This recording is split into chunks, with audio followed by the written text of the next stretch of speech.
ក្នុងយន្តហោះបាទ Emirates ណា777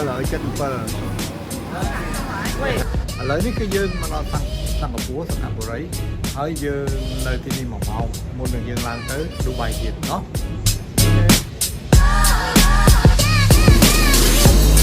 មកដល់ឌូបៃហើយមិនទាន់ចេញពីយន្តហោះហើយមើលមុខគាត់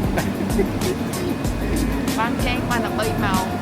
អូគេបាន3ម៉ោងណាពីពីនៅឌូបៃនៅឡាវនៅឌូបៃអូខេហើយពីពីងាកមកនឹង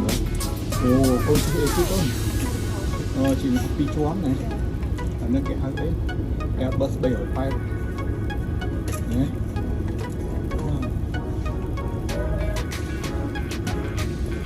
ឥឡូវយើងកំពុងចេញដំណើរទៅកាន់ London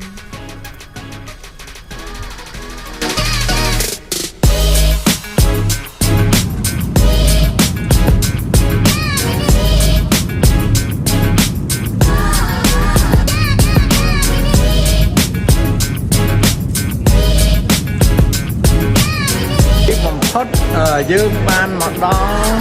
London Heathrow London បាទនេះគឺជាទីក្រុង London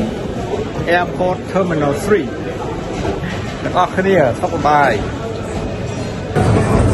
អេលីនអើយអេលីនបាក់យាយដល់ London ឯកូនហោពីនបង្ហាញមុខចែកឲ្យអេលីនឃើញតិចមើលចាហេមុខថប់ដែរទុកបាយទុកមកđangឃើញទៅតាម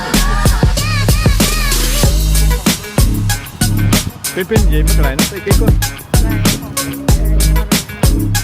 Harry Potter Studio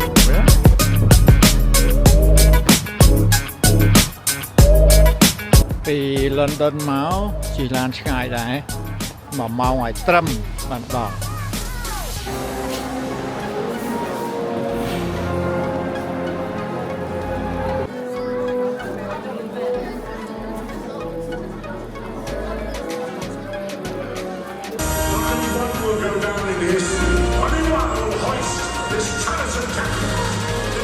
Took live on set this morning. And the Great Hall looked magnificent, but it was very drastic. And the cameras were flipping the breeze, catching lights to the wires holding them.